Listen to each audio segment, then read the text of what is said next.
This podcast is a member of the Place to Be Nation family. Visit us at placetobenation.com, the only place to be in your pop culture world. From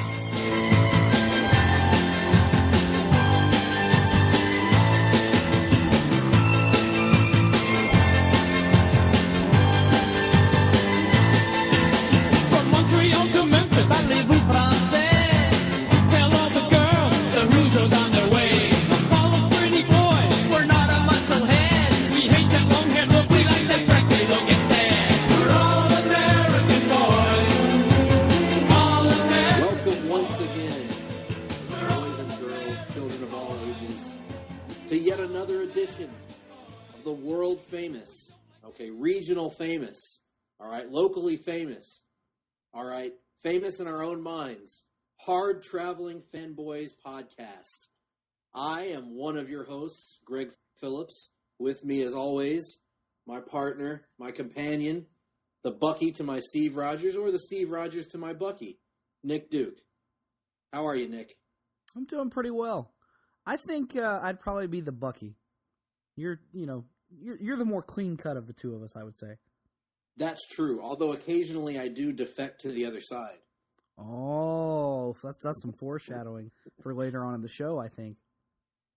Ladies and gentlemen, this is The Rundown. This is our monthly look at the news and notes in and around the world of comics. We talk heavily about movie news, TV news, comic book news, toy line news, whatever, headline news, whatever you want to talk about, as long as it has to do with the world of comic books. I think we actually got a little video game news this week as well, so that's We exciting. do. We got some video game news. We do. And I actually have a big announcement to make of my own, and I'm going to make it right here and right now. I don't even know if you know about this yet, Nick, but I have to make this announcement because it's been 4 long years, and after 4 long years away, I'm here to announce I'm returning to the Octagon this fall. Oh, to the Octagon. Right. And the Octagon, of course, being the nickname you have for your penis. That's right. For the first time in 4 years, I'm going to see it this fall. You wait. Just you wait. I'll actually be meeting in the Octagon the legendary Don the Predator Fry. That's right. On a video game called UFC Undisputed 2. So look for that coming this August on placetobenation.com.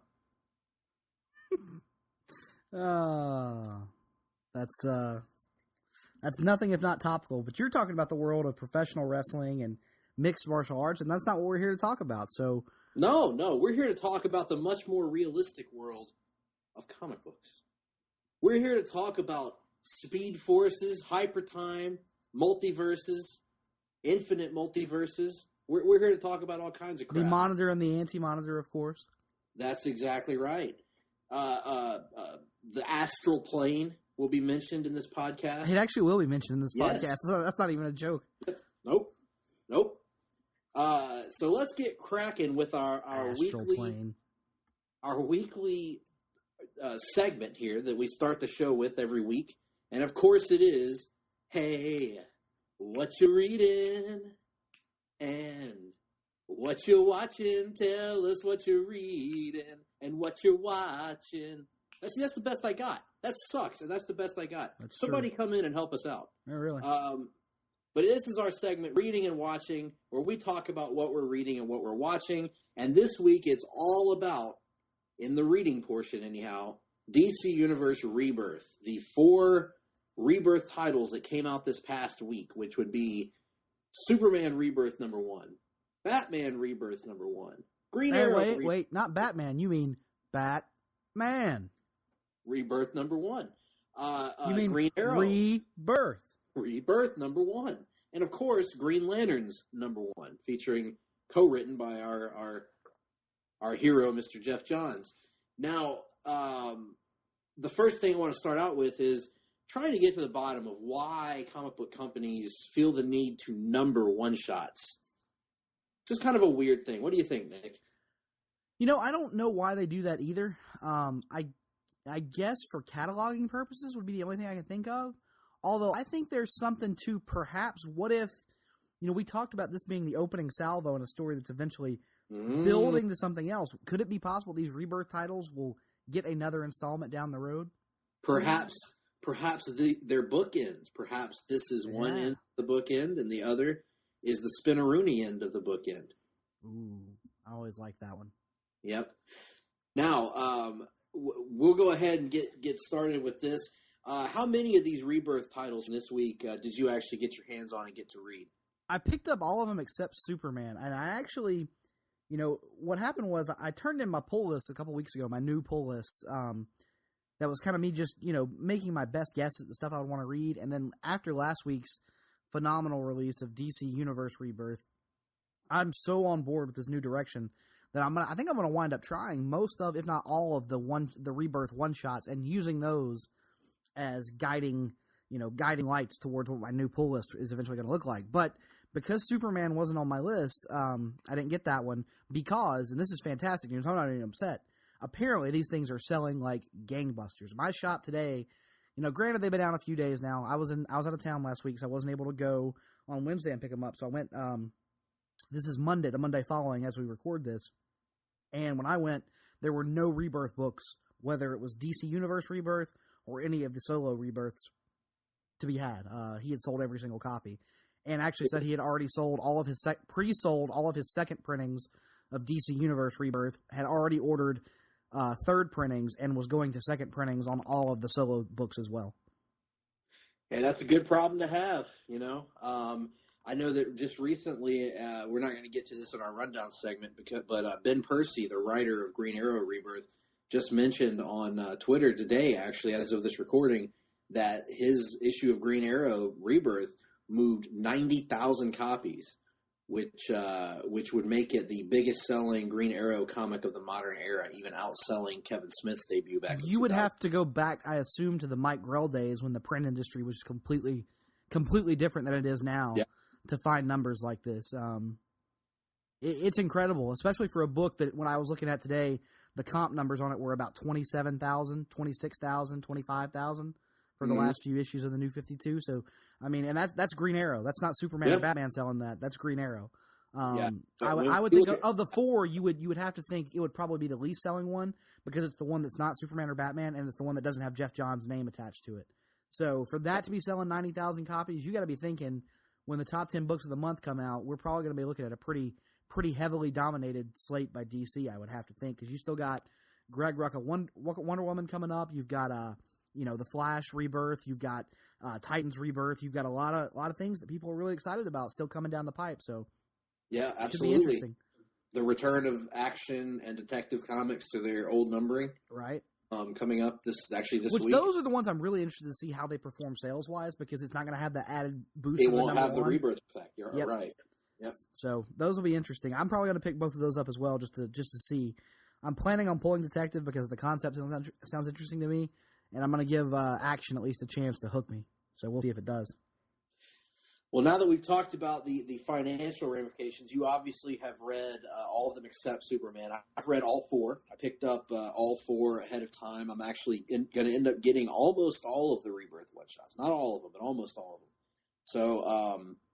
So let's just get cracking. I thought all four, first of all, I thought all four were good books. There wasn't a bad book in the bunch. They were all solid. I think for the most part, they all did what they were trying to do. The winner for me, to me, it's almost a co-winner, because I thought the two that were ahead of the pack were Green Arrow Rebirth and Green Lantern's Rebirth. I thought those two were the leaders in the clubhouse, so to speak. And that's not disparaging the other two, because Superman was very good, and I thought Batman was pretty good.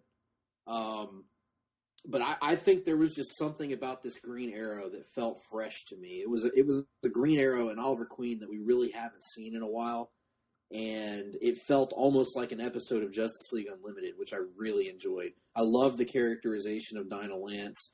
I loved the who's in the book, by the way. We should not skip past that.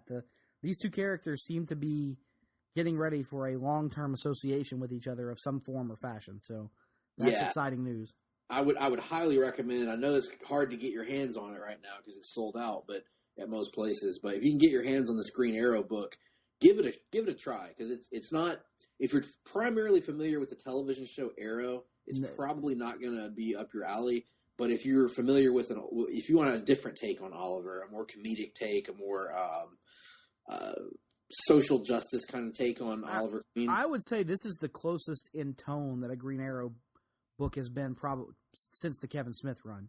It's the most similar to that version of the character that I've seen. This has got a lot of Kevin Smith similarities in it. There's a little bit of Mike Grell in there too. Yeah. Oh, sure. Yeah.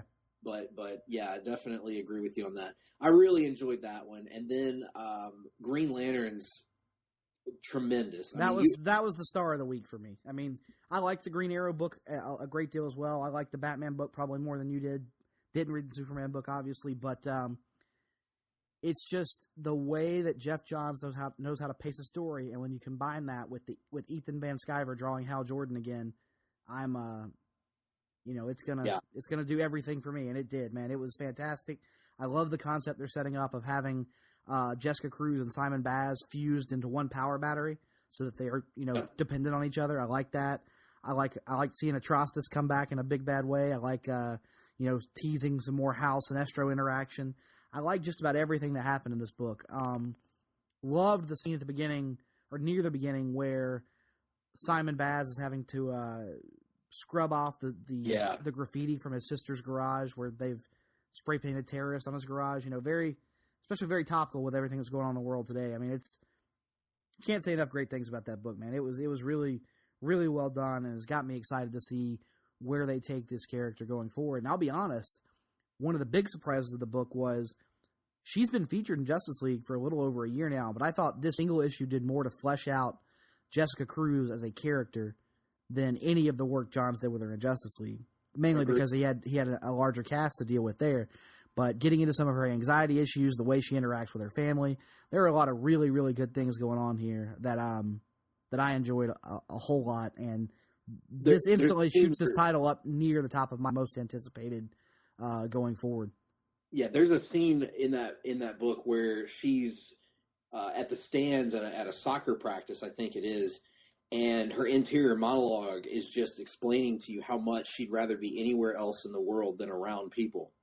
And I think for a lot of us, we can relate to that. Yeah, it was a very interesting way of portraying her anxiety, and we've never really seen a Green Lantern like that before. Right. Every Green Lantern has been to some degree outgoing and cocky, almost headshore, to a certain degree in their own way, cocky in their own way. Exactly. And I loved how they played it, because they had her sister make reference to the fact that she'd been trying to get Jessica out of the apartment for like 3 years, and apparently she hadn't really left the apartment very much, if at all, in that time. So, yeah, they did a really good job of illustrating Jessica's quirks and also her sister's quirks. And I think her sister's going to be a really cool supporting character, and setting up two rookie Green Lanterns working together, because and working together with the Justice League training them instead of the Corps. That's another really interesting aspect that I'm looking forward to see how that is explored. Traditionally, the dynamic for the Green Lantern Corps has always been the veteran with the rookie, and it's going to be really interesting to see two rookies forced together. And yeah, the art was great, and I'm actually really excited to see what Sam Humphries does with the book, because to his credit, I couldn't tell what parts were written by Jeff and which parts were written by him.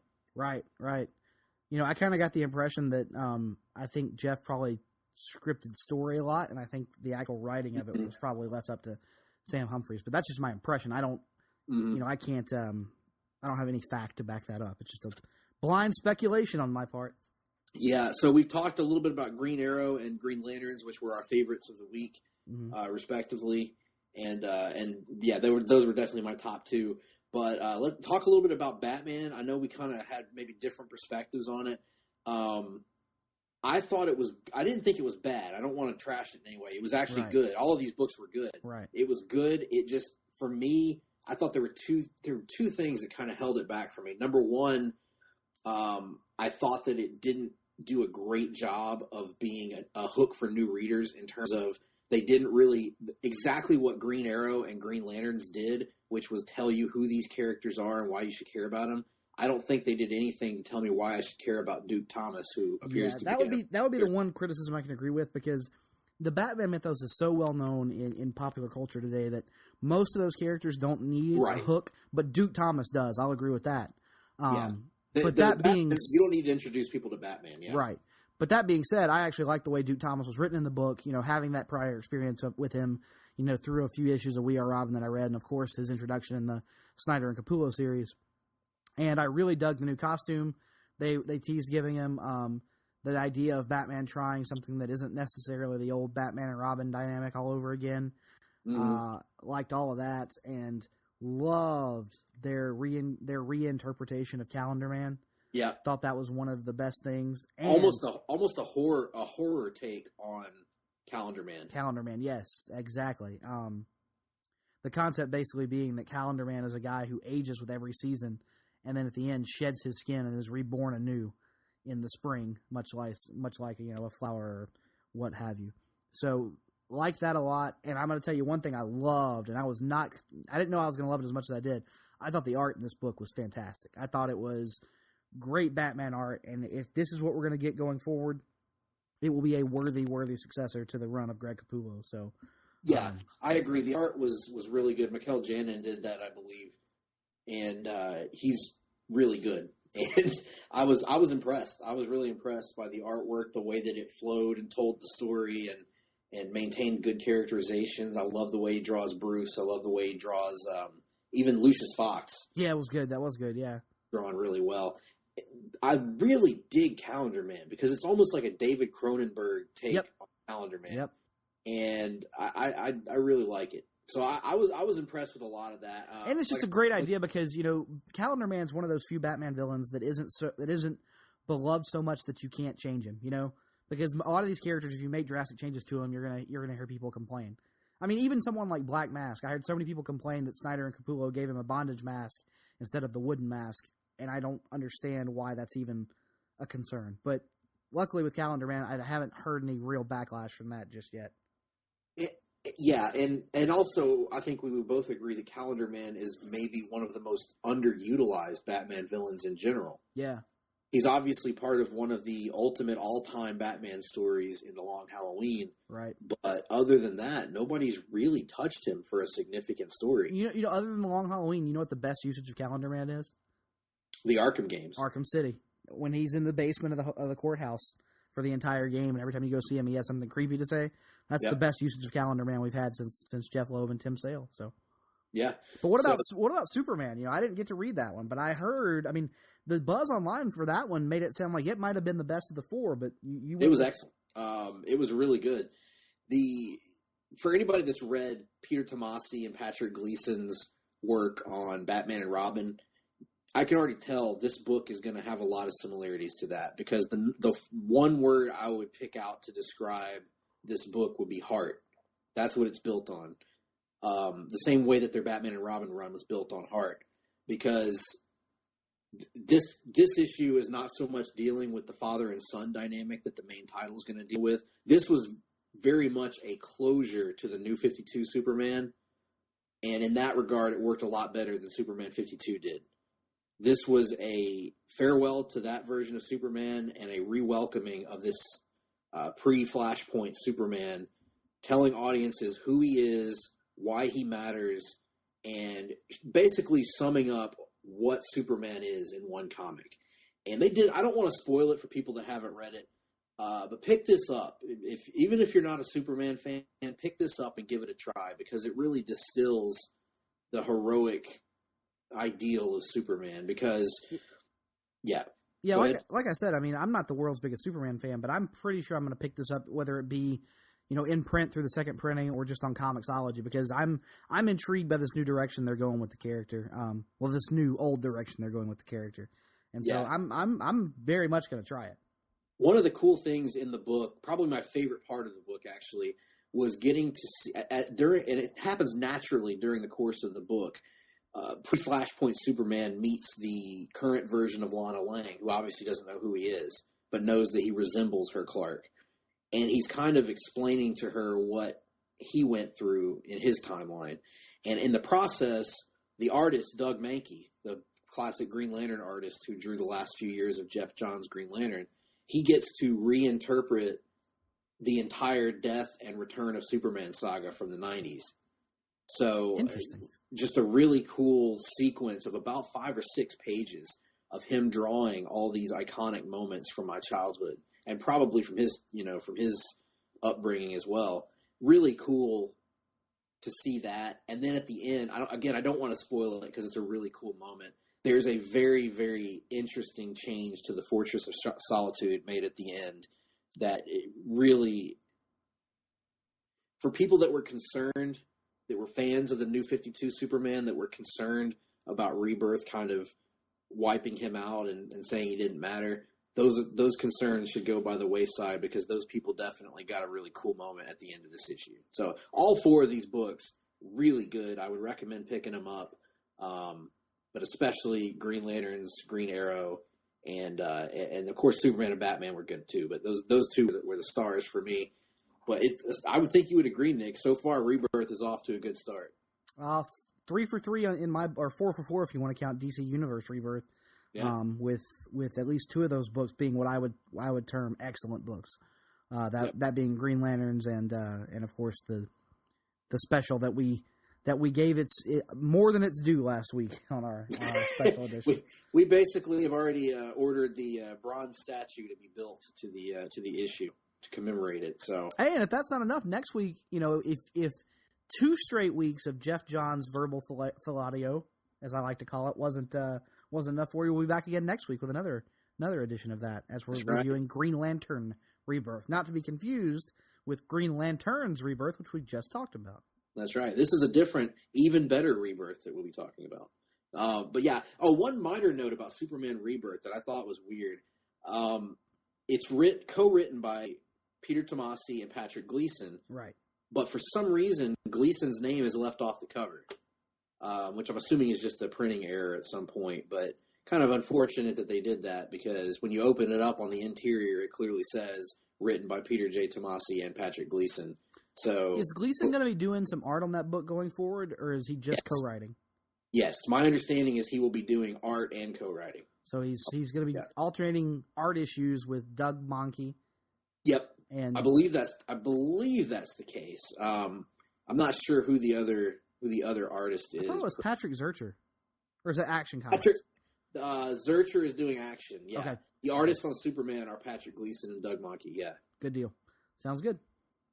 All right, so that's what we've been reading, and now let's get into what we've been watching, because currently the number 1, I believe, movie at the box office, number 2 behind Ninja Turtles, I think, movie at the box office right now, X-Men Apocalypse.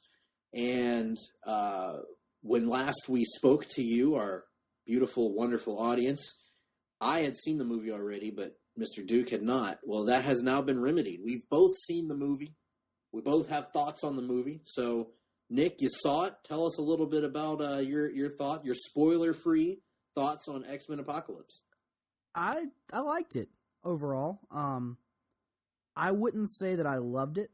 I think it definitely had some issues as it pertains to pacing and character development, but I've seen some reviews that have called it the destruction of the franchise and all these other ridiculous things, and it's not that by any stretch of the imagination. Is it Days of Future Past level? No, not in my opinion. But it's a solid, entertaining movie. That's really, I mean, I walked out of it going, it was just entertaining. I didn't really have any strong, passionate feelings about it one way or the other. I will say it did a lot for certain characters like Cyclops and Nightcrawler to really, really make me excited to see more of those characters going forward. And especially in the case of Cyclops, that's something I never thought I'd say in a million years. So. Yeah, I can relate. I liked it more than you did, but I think that's because, and I know some of my really hardcore X-Men fans will disagree. Like, I know Tim, our friend Tim, has never been a big fan of the series, but for me, this felt like a movie that was made for hardcore X-Men fans, particularly of a certain era, because I completely acknowledge why a lot of mainstream critics might not have liked this movie. And I completely acknowledge why a lot of casual fans might not like this movie, because there are problems in terms of introducing characters and not explaining who they are or why they're there. For instance, I'll give Psylocke, I'll give Angel, and I'll give Storm as pretty good examples. Storm less so, but Psylocke and Angel being the most prominent examples of characters who are featured heavily in the movie, but you're not entirely sure why they're there or who they are even. Or what about Jubilee being included only to go on a trip to the mall, essentially? Right. Yes. Which is a very Jubilee thing to do. It's a very Jubilee thing to have her do, I'll agree, but, like, you have her there and then literally... I don't think she even spoke a line, did she? Maybe one. I'm pretty sure she said something at some point about affirming her desire to go to the mall, and then when they were at the mall and having the little tongue-in-cheek discussion about the Star Wars trilogy, I think she got a line in there. Yeah, that was the one spoiler I'll give is there's a nice little dig at X3 that I won't repeat because I don't want to ruin it for those that haven't seen the movie. Right. But, yeah, no, I enjoyed it a lot, though. I mean, because for me, I know who Psylocke is. I know her deal. I know Angel's deal. So I was able to enjoy the movie. And the fan service in this was overwhelming. All the nods to the 80s and 90s X-Men. Jubilee's costume was perfect. Her casting was perfect. Cyclops, the first version of Cyclops that I've ever encountered that I actually kind of related to and liked. And I think because when I was growing up, the portrayal of Cyclops was very much the regimented leader character. And I've been over in some of our columns how I never took to the leader characters, whether it was Leonardo in Ninja Turtles, whether it was Duke in G.I. Joe, whether, all these leader characters, Captain America and the Avengers, I never took to the leader characters because they always seemed one note to me. Point in a direction, panels of them pointing in directions and shouting, cliches and saying, go do this and go do that. And then, or in the case of Cyclops, shouting what exactly? Gene! There it is. Which we did get one of those in the movie, even though it wasn't by Cyclops. At one point, Xavier screams out Gene, and I was like, yeah, a little bit more of that. More of that, yeah. But this Cyclops is they take a very almost X-Men Evolution bent on him, but better than that show did, in my opinion. They really focused it. We'll have to do it. We'll have to do it off the page on that show at some point. Yes, that might be like the most opposite you and I have felt about any X-Men project ever. Because I actually kind of like the show. Yep, and I hated it. But the way that they did that, they almost made it like the early part of Man of Steel when Clark is struggling to discover his powers and he first discovers heat vision. It's a very relatable character that they gave Cyclops, and I really enjoyed him in the movie. I enjoyed Jean in the movie as well. Nightcrawler was great. The action scenes were good for the most part, very good for the most part. And getting to see fan service like there's a certain costume that Cyclops wears at the end of the movie that just made me almost squeal with joy in the movie theater. And also a certain, I don't want to spoil this for sure, an element of the X-Men universe that hasn't ever really been illustrated on screen in a prominent way. Right. So yeah, I was really excited about all that. Apocalypse was very well done, much better done than you may have heard. A lot of that was overblown. I enjoyed how vague his powers were, which we've talked about before. He just does stuff and there's no reason for him to do it. But the movie does actually take a step to explain why he can do random things that seemingly make no sense. I enjoyed it. Yeah, it was just a fun X movie. It was not as good as Days of Future Past. I'll acknowledge that. It was not as good as X2. It was not as good as probably The Wolverine. I think it wasn't as good a movie as First Class was, but I think it was a better X-Men movie than First Class was, if that makes sense. All right, so just for shits and giggles here, let's see what's there? The first three, right? Yep. There's X-Men Origins Wolverine. Yep. There's First Class. Yep. There's The Wolverine. Yep. There's Days of Future Past. Days of Future Past, Deadpool, and this. So there's 9, right? Yep. Ooh, yep. So if you had to put it somewhere in the 9, where would you put it? Spitballing here off the top of my head, I would probably put it about 5. 5. Let's see. I'm trying to think of mine. I think for me, the clear-cut top 3 are some combination of Days of Future Past, X2, and The Wolverine, with Deadpool being like just the next notch below. and then there being probably a gap between like Deadpool and I think I'd have this, First Class, and the first X-Men movie all hovering about in that same range, and then I'd throw, Origins and X3 down at the far bottom of that list. I would agree with that. And to be clear to anyone who's having a coronary right now, we like First Class. We just don't love it as much as a lot of people do. Yeah, for Apocalypse to get bashed for lack of character development and a lack of characters having meaningful directions, I don't understand why First Class didn't get some of that criticism, because there are characters in that movie that have no reason for existing. Like the character of Darwin, who pretty much is only there to be token black guy and then killed off like 2 scenes later, I like First Class, but I do not understand the passionate response it got. I think part of that is just after 2 straight turds of X-Men movies, we were so pleasantly surprised. We overrated a little bit, but still a good movie, I would say. Just I actually would probably say I enjoyed Apocalypse more than I enjoyed First Class.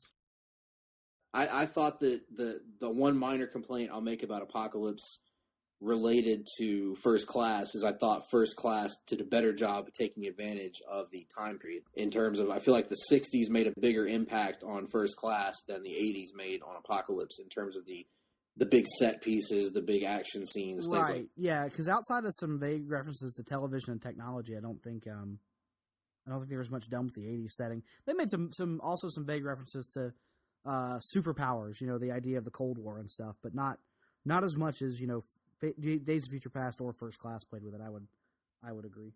Yes, but entertaining movie. And at the what do we think is being set up for the future of this one? Because there's a rumor going around that we're going to be having the next movie set in the 90s, which makes sense. Right.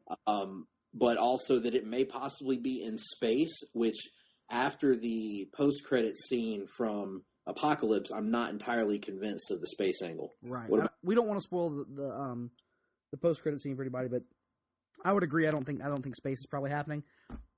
I think the 90s angle, I think that's what they've clearly set up as a 10-year progression, a roughly 10-year progression between each of these movies. But my concern with that is, at this point, you've cast...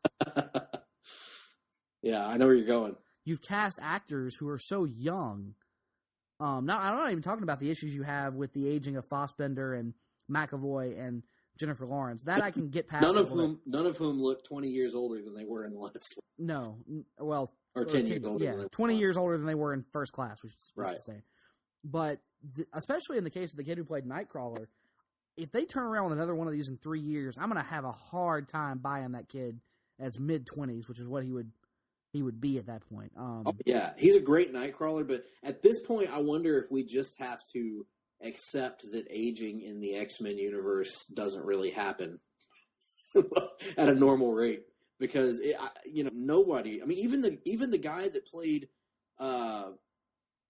Stryker in this one, to me, didn't look 10 years older than he did in the last one. No, not at all. I would agree. So yeah, I mean, I don't think they're going to space, but I think the 90s is a natural setting, and I think anybody who's seen the movie and seen the post-credit scene, it's kind of clear who the big bad will be. Now, my question has always been, and it's kind of the same question I have about the Marvel, the MCU post-Thanos, is once you go to your big, the biggest physical threat you have on your board, how do you make the next villain seem threatening by comparison? Because we just saw, the closest to global worldwide destruction that we've seen in any of the X-Men movies. Mm-hmm. And so how do you rebuild that conflict with a character or a villain who's probably not going to be able to match Apocalypse in terms of physical threat? And I think the solution to that has just been seen in the Marvel Cinematic Universe, in that you can only go bigger to a certain extent until you become Dragon Ball Z, where you continually say that this villain is more powerful than the last villain, to the point where it stretches credibility and you retroactively paint yourself into a corner. I think the answer is... We did hear Xavier say in Apocalypse he's never felt power like this, which means the logical progression of that would be in the next movie, whenever they come up against the next physical threat, it would not just be power, but it would indeed be power, incredible power. Incredible power. Yes. Yes, that's all true. I think the solution is to go smaller scale in the threat and make it more personal, kind of like Civil War did with Zemo. And judging by the post-credit scene, it's certainly easy to envision a scenario such as that. Yes, and there's plenty of X-villains that have not been mined yet. Russell Sellers and I were talking about this the other day, who you can also catch here on Place to Be Nation Pop. He and I were talking about all the X-Men villains that have never been featured in a film before. Characters like the mutates of the Savage Land, the Marauders, the Reavers, the Morlocks. The Morlocks, absolutely. The space villains that battle against Starjammers. A version of Juggernaut that actually resembles the Juggernaut from the comics. Yes, real Juggernaut. These are plenty of there's plenty of them. Mojo, for God's sake. Oh yeah, Mojo would be good. I don't think they'll ever do a Mojo movie, but I would love it. That would just be incredible to me because you'd have to pick the right comedic actor to play Mojo. I got it. Who is it? You're gonna love it. Oh, I know who you're gonna say. Jonah Hill. Jonah Hill is Mojo. Think about it. You know what? To be honest, I know you were saying that to troll me. No, I really wasn't, because I could see it. It was based on our Twitter conversation earlier today about how fat Jonah Hill's gotten again, and I've always understood Mojo to be in terms of the X-Men universe on par with the Blob in terms of fatness. Yes, he's a fat upper torso and then metal bottom torso and right. And weird spindly legs, and he's very obnoxious, so right. It would be right up Jonah Hill's. There you go. See, alley. No, I would be good. That's good casting there. I like it. And then you can introduce Longshot, and you can do all kinds of crazy stuff. But anyhow, I think that pretty well wraps up X-Men Apocalypse. We both think that it's going to stay on Earth next time, and probably feature one of the villains we talked about there, or one of the groups of villains we talked about there. And that moves us on to a show that we were a little more critical of in its first episode than a lot of the internet was, and that would be Preacher, which just aired its second episode this week. And let's go ahead and get it out there. Both of us absolutely loved this episode. Could not say, as I texted you while I was watching it, the first 15 minutes of this episode are better than anything they did, or are better than the entirety of the pilot, in my opinion. Yeah, I agree. The cold opening with the first 5 to 6 minutes of the episode taking place in 1881, and them not giving you any clue what's going on, but it's there for fans of the comics. And I'm hoping that slowly over the course of the season we're going to get that backstory, And so by the end of the season, when the Saint of Killers is finally let off his leash, it's going to be a big oh shit moment, and it's going to set us up for season 2 in a big huge way. And then once you got past the 1881 stuff, I knew this is a sign of how perfect a cast Joseph Gilgan is as Cassidy. I knew the line was coming at some point. I had a pretty good indication it was coming when I saw what two characters were in the scene.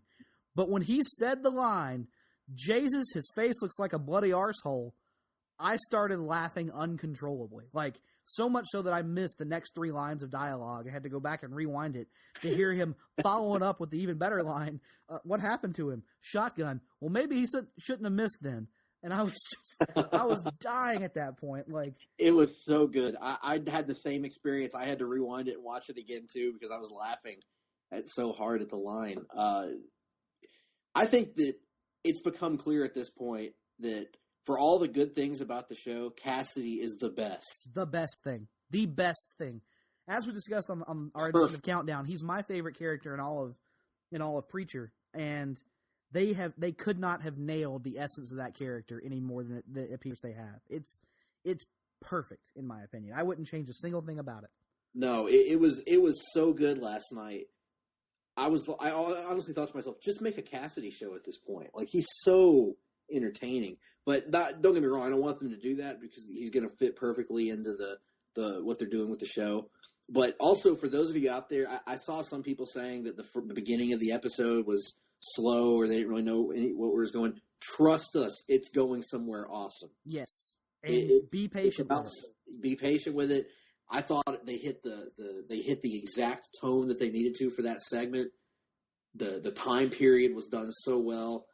And the brutality of that era got across so well when he walks by the tree of Indians with the scalps, with their having been scalped. Oh man! And one thing that you and I would discuss offline. I don't know who this guy that's playing the character is, but it looks like a Steve Dillon drawing just walked off of the page onto the screen. It is eerie in its similarity.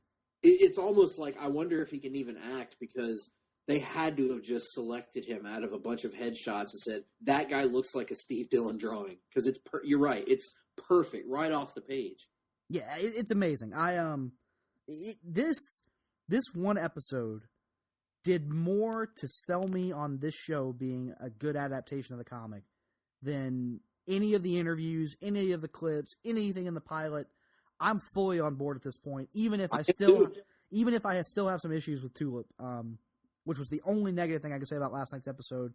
I still think the Tulip we're getting is not a version of Tulip that I recognize. And maybe that's just going to be the conceit of the show, is that we're getting so many of these other characters closely, adapted. Maybe they're just going to take their Tulip in wildly different directions.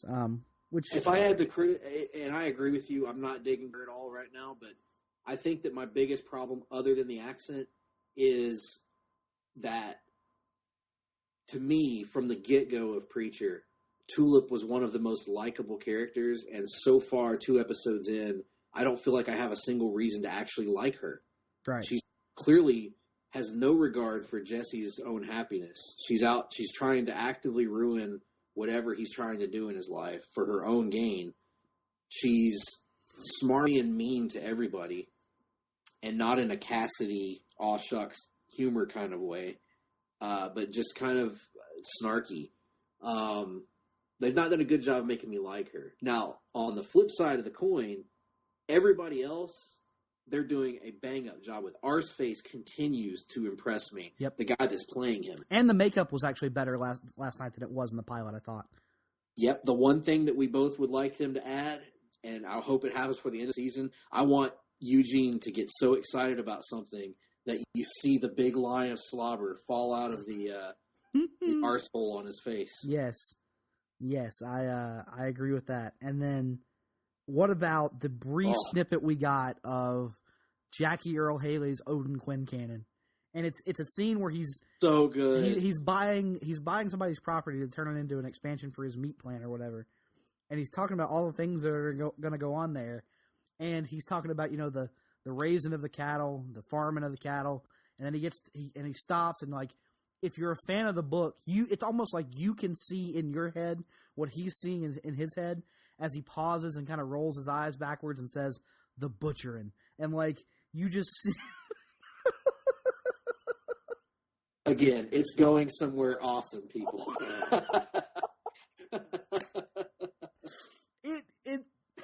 Oh, man. For all the hesitation I had about the pilot, last night just made me feel so good about the direction the show was going. I was on a high when that episode ended. I was so happy. I was almost buzzing. I was so happy. And we haven't even talked about, we both praised the Cassidy fight scene from the pilot, and I think they topped it in last night's episode, honestly. Amazing. It didn't even strike me until the end of the creepy as hell end of the episode that these were the 2 angel characters. From the opening volume of Preacher, yeah.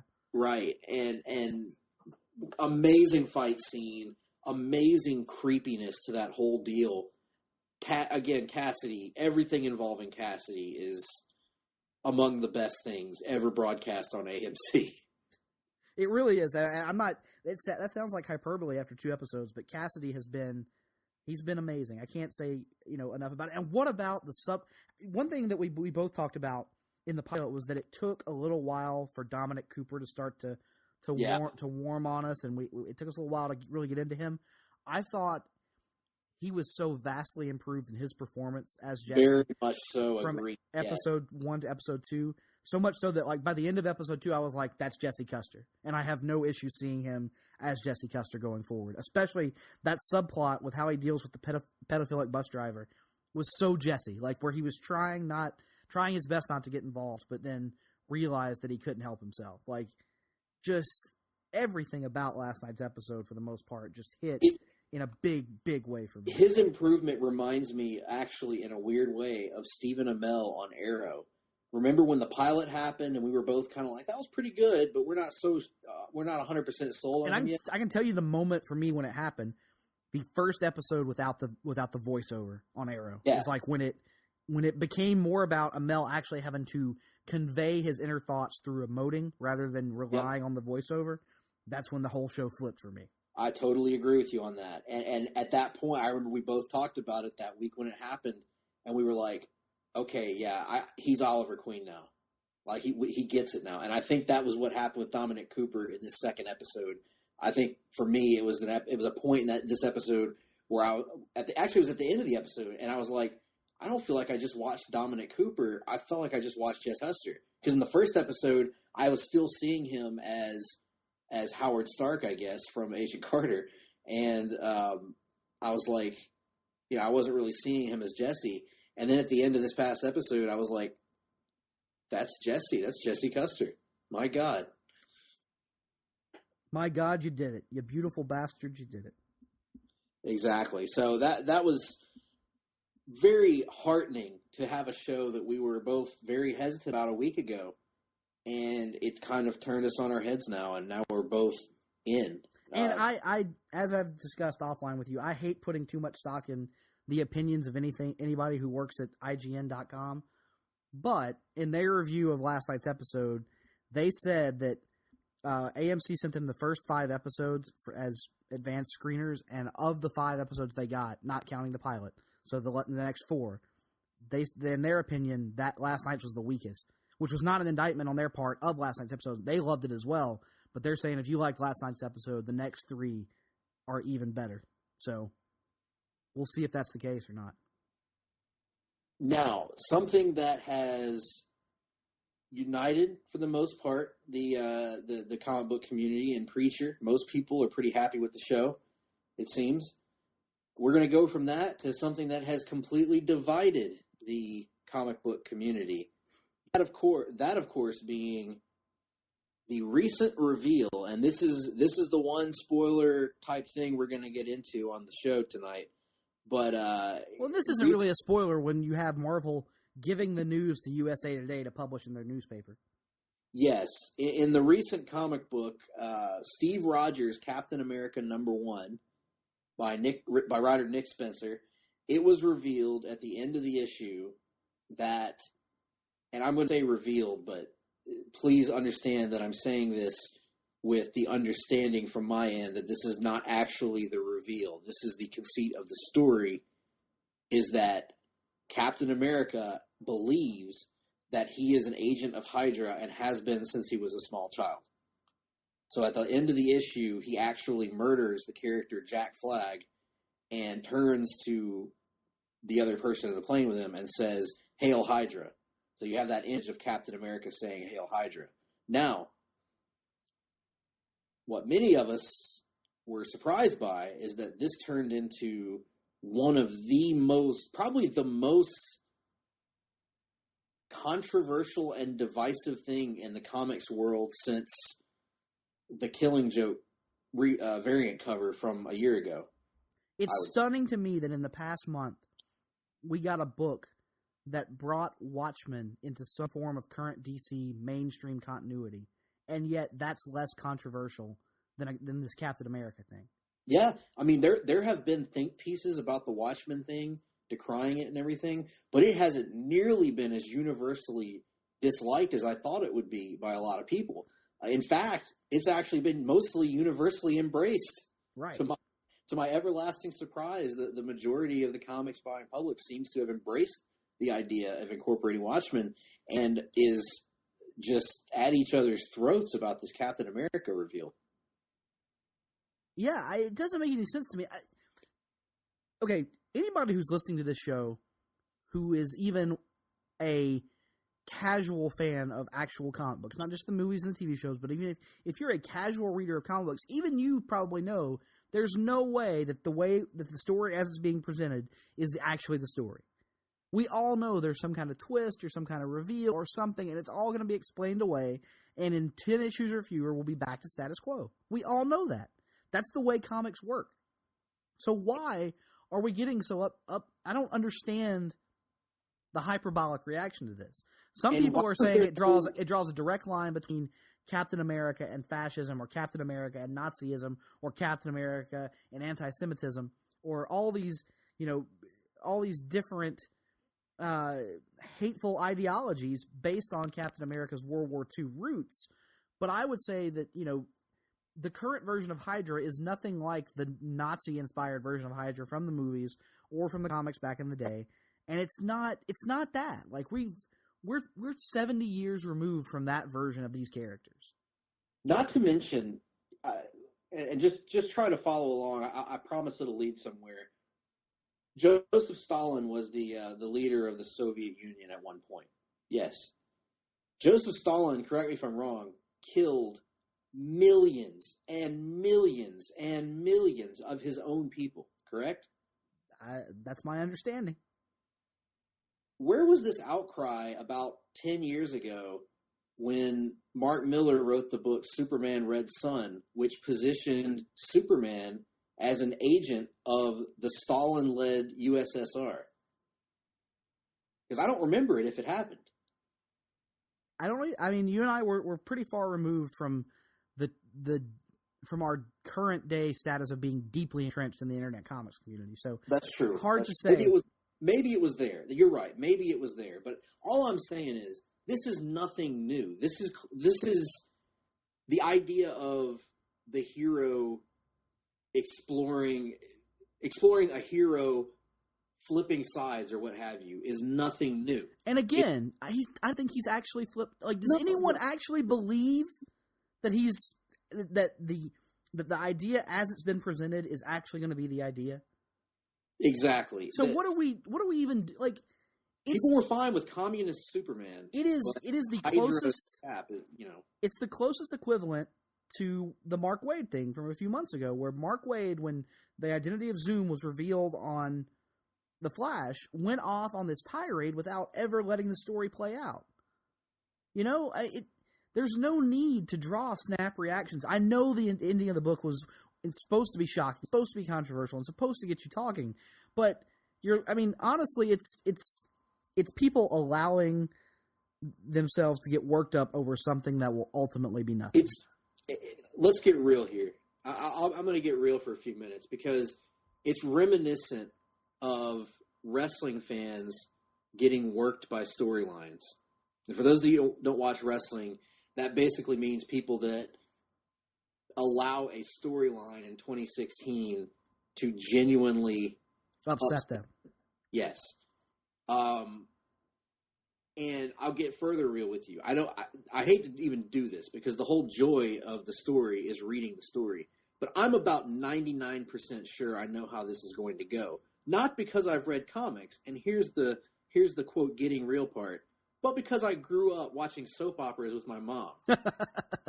And if there's one thing that I learned and I took with me from those years of watching soap operas, specifically Days of Our Lives, it's that the answer is always implanted memories. That is always the answer to every long-form story. Or what about a swift bump to the head? Or even better, a case of electrocution that leads from Hydra Cap to Tourette's Cap. Tourette's Cap. Oddly connecting Gold Dust to Captain America. I like that. Yes. But yeah, it's always implanted. The idea that Captain America has been a Hydra agent his entire life is inherently stupid. And the person that wrote it knows that. Because the idea of it is you're supposed to know this is inherently not possible. Because Cap has stopped Hydra's plans for 70 freaking years. Are they going to be like, well, that was part of our long-form game, is for you to stop us for 70 years and then reveal that you're a quintuple agent or whatever the hell. Now, it's so inherently stupid, people. Like, it's clearly an implanted memory in Cap's subconscious to make him think that he's grown up and to change his personality type. And just imagine what's going to happen when he finds out that they've manipulated him in this way, that they've violated him in this way. He's going to be pissed. And it's going to add a new layer to an age-old, tired Cap versus Hydra storyline that's been beaten into the ground over the course of 70 years, you're going to have a new layer there that Cap is going to have a new reason to be upset with them other than just they're bad guys. Now it's going to be personal between them. And I listen, is it the best storyline in the world? Probably not. Is it even a good comic? I don't know. I haven't read the whole comic. I haven't read the number one issue. I've read a few pages, and I also read the Free Comic Book Day, and I've loved all the pages I've read of Nick Spencer's Captain America thus far. So it's just, we've seen it done with other characters in other situations, and I don't feel like Captain... We just had a book, a 26-issue weekly title, Batman and Robin Eternal, that just wrapped up not too long ago, where in the first issue, you are shown Batman murdering somebody with a gun, and you are led to believe for 25 issues that he killed somebody with a gun. Did any of us ever think at any point in that story that Batman actually shot somebody with a gun and killed them? No. No, and you weren't supposed to.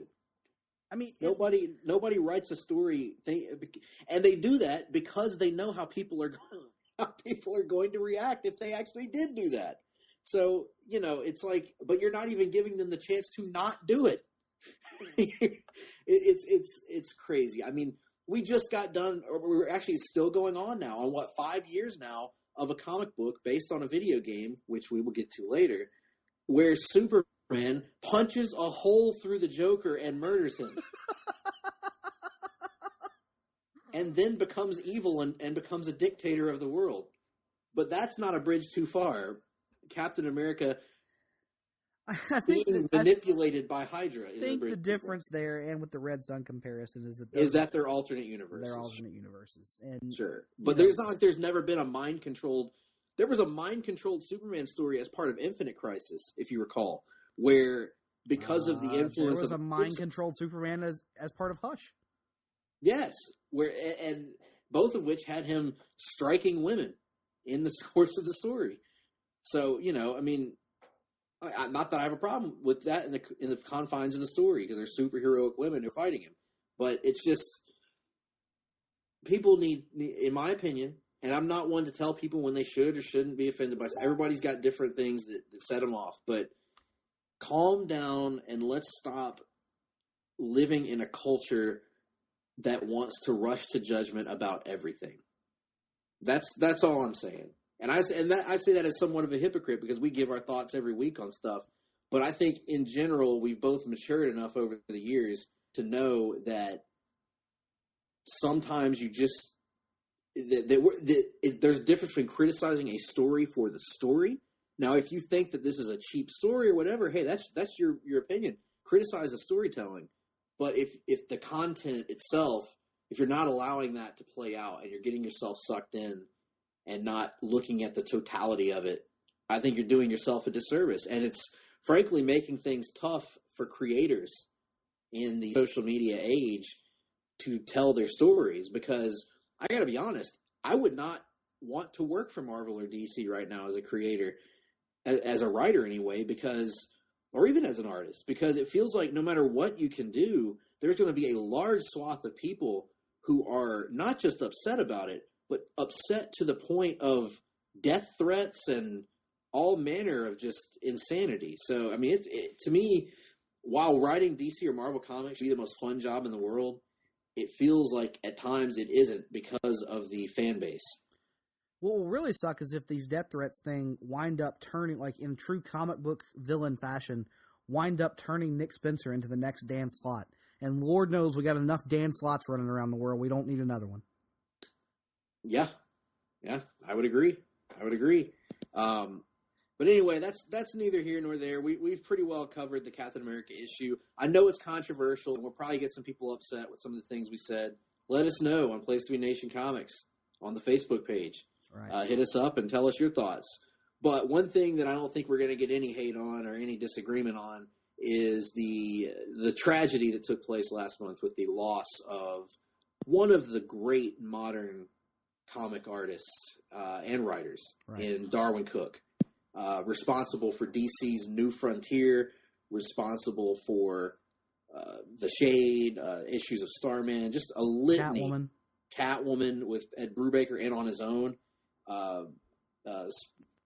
before Watchmen, which all of a sudden is newly relevant all over again. Yes, before Watchmen, where he worked on Silk Spectre and he did the brilliant Minutemen. It was amazing book. One of the best, certainly one of the best of our era. I think one of the best of any era. He was a throwback in many ways to the days of Jack Kirby and Steve Ditko and people like that. But he lent, even though he often drew nostalgic books, he lent a sense of modernism to them, particularly in his writing that had this. Yes, it might take place in the 50s or it might take place in the 40s, but it was with a modern sensibility and it was told in a way that adults could enjoy, but a kid would also be able to pick up. So I think one of the best of all time. I loved so much of his work, especially New Frontier, but also his variant covers, his work on the Shade miniseries, his work on All-Star Western. Just phenomenal creator. Yeah, I couldn't agree more. It always sucks when you lose people that, even though you never knew them personally, you felt like you had a connection to them.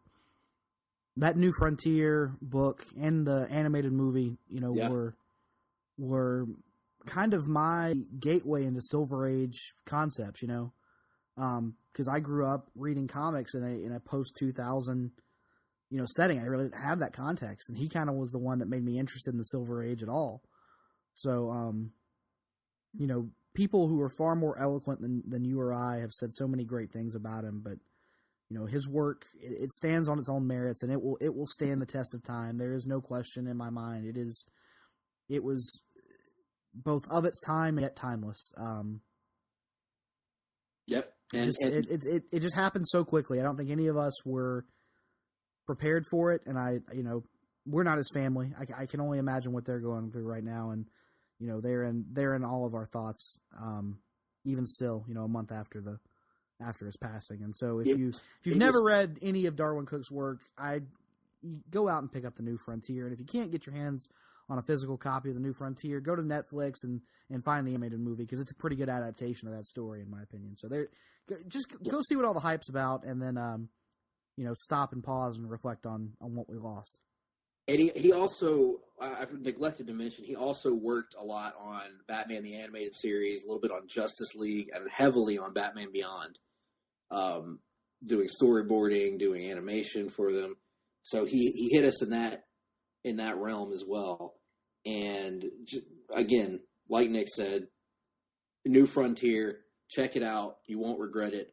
Also, because of New Frontier and also some of his other work, one of the most underrated, excellent Green Lantern writers/artists of all time.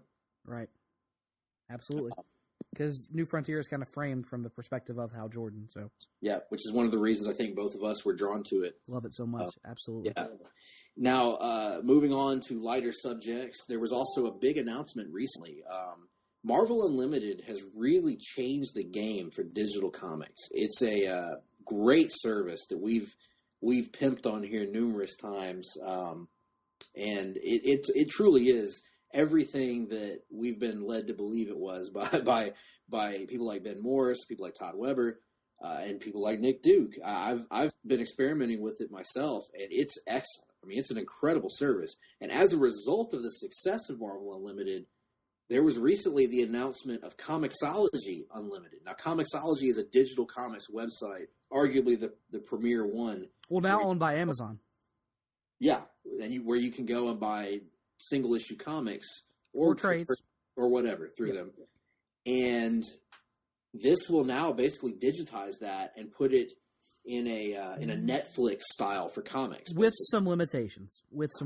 So now let's talk about the details of this deal. Okay, so compared to Marvel Unlimited, which is if you go with the Marvel Unlimited monthly subscription is a $9.99 price point, they're going with a lower price point, $6.99 a month, 30-day free trial if you want to sign up. But the catch is, rather than going for the Marvel approach of Marvel throwing stuff up there and kind of leaving it there and giving you entire runs of titles, Comixology Unlimited is intended to cycle books on and off, first of all, but also probably only give you, they've used Walking Dead as an example. They're probably only going to throw up the first 3 or 4 volumes of Walking Dead in an effort to hook you and entice you to buy the other trades full price through Comixology or go to your shop and pick them up. So this is going to be a great way for you to try out a lot of books, especially books from third-party publishers or indie publishers, non-big two, so to speak. A lot of Image, a lot of Dark Horse, IDW. a lot of IDW. Those kind of companies are going to be heavily involved in here. So if you've ever been interested in indie comics, for lack of a better term, this is a great way to check them out. The major drawback, as it continues to be in the all-you-can-read digital space, is that DC is not partnering with Comixology on this. DC will have no titles listed as part of this, to my understanding anyway. And it just becomes increasingly frustrated as someone who tends to lean DC, that we're not getting a DC Unlimited, some version of that. I think I really, really wish it was something that DC seemed interested in doing, but there doesn't seem to be any movement towards that, and that's frustrating. I think that one thing, even though we both lean DC, I think in our preferences, I guess you would say, in terms of characters or whatnot, or stories historically or whatnot, I think that there's definitely truth to the idea that DC lags behind in terms of decision making, probably as a result of Warner Brothers owning them. Marvel has set the bar for so many different things over the years, and I think that we've seen it with something like trade collections. For years, DC's trade collections suffered, especially around the time, right before the New 52 started, the few years before that, and then into the first year or two of the New 52, the trade releases, we would always lament how long it would take them to come out. Well, now, as trade a result, waiting wasn't an option, really. Yeah, I mean, it realistically, really for took about it 5 years for DC, because you were going to be spoiled, or you were going to be so hopelessly behind by the time the trade ever came out, it just wasn't realistic. That's why I stopped trade waiting on Scott Snyder's Batman, and that's why I stopped reading several of the ancillary Green Lantern titles, because I couldn't afford to buy them single issues, and I wasn't comfortable, waiting for the trade because people would spoil me on Twitter. So, it's really frustrating from that standpoint. And so finally, now we're starting to see DC kick it up a notch with their trade releases. They're finally getting their trade releases out in a good order. They're also finally doing what Marvel was doing 10 years ago and republishing all of these classic stories. We're seeing Mike Grell's Green Arrow, and we're seeing John Byrne's Man of Steel, which they've been doing for a few years now in the collections. We're seeing Mark Waid's Flash finally get collected. We're seeing all these classic runs finally get collected. My point being, probably in 5 years, DC will probably decide to do an unlimited service, because that's usually the trend with them, is they wait 4 or 5 years after it becomes hot to actually do it. So, and the same thing with their Absolute. They finally started printing their omnibuses or omnibuy in a better manner and binding them better, because Marvel's bindings were so good. So I'm hoping that will be the case here, and they'll eventually jump on. There's no reason for DC not to do it if it has been successful for Marvel. And in fairness, we're both just assuming this has been a successful thing for Marvel based on how good it is, but there's a possibility that it's actually cost them money. I don't know. I don't know either, but I have a hard time seeing that. Yeah, because you're able. It enables you to monetize titles that are out of print, which if they're out of, they're just sitting there. You know what I mean? Like it. Yeah. It enables you to monetize things in ways that you weren't able to do before. Well, with all that said, we've got one more topic to hit before our break, and that is a little tease of a sequel to a video game that came out a few years ago that we both enjoyed quite a bit. There was a game that came out several years ago now that set the stage for a very successful, one of the most successful adaptation comics that DC has done, called Injustice: Gods Among Us.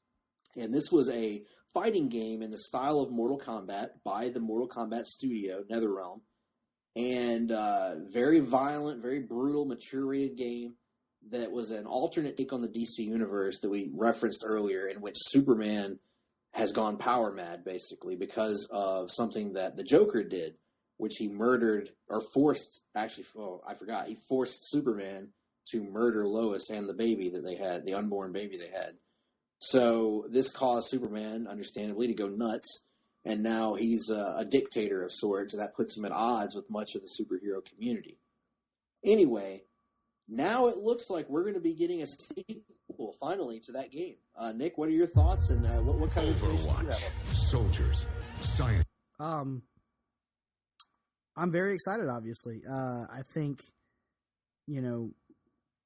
it's long overdue. I think the game was so well received, not just by comic book fans, but by video game fans in general. Played great, had a great roster of characters.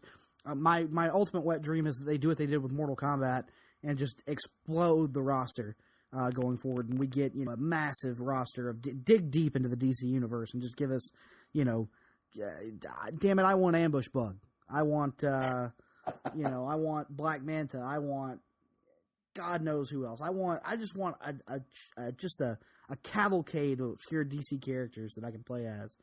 But anybody who played Injustice, I don't think you can see this rumor and the current rumor is that they're prepping to announce it officially at E3, which is coming up in a couple weeks. So, and one thing that I do hope is that they take what they did with the story mode in the first one, which was easily the best story mode of any fighting game I've ever played, in terms of the way that it integrated into the gameplay naturally and forced you to play as all these different characters, told a beautiful animated movie, essentially. It would have been perfect in the DC animated universe.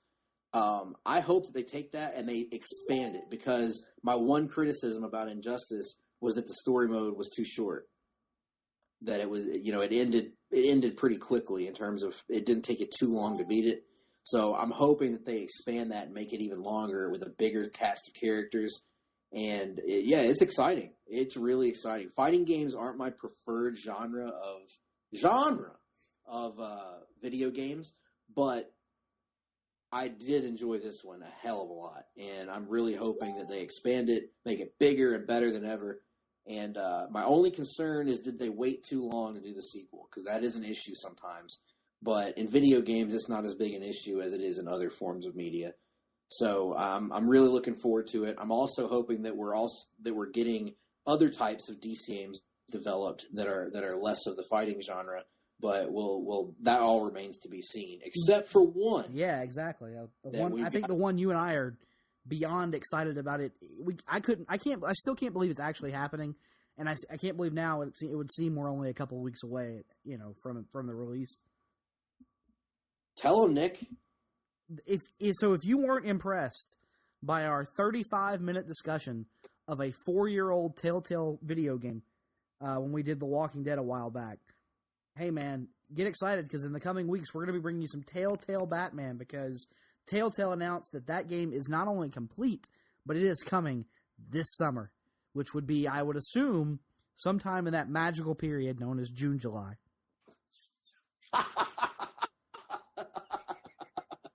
Big pop that literally 4 people listening to this podcast will get.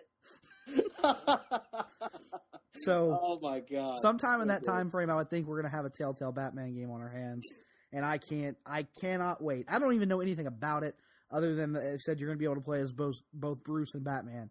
So, sign me up. So, and by sign me up, I mean it'll take me 8 months to play it, like it did The Walking Dead. Yeah, really. I'm gonna be on that like white on rice, man. I am so excited for this game. Love the Walking Dead series. Love the demo that I played of A Wolf Among Us, also by Telltale. And just their style of game is very interesting. Obviously inspired by the PlayStation 3 classic Heavy Rain, in that it's almost an interactive movie of sorts. But I just love it. I think it's wonderful. It's a great way to do a Batman game. It's going to stand in contrast, because you're not going to be able to top the Arkham games if you're trying to do an action-based Batman game. Right.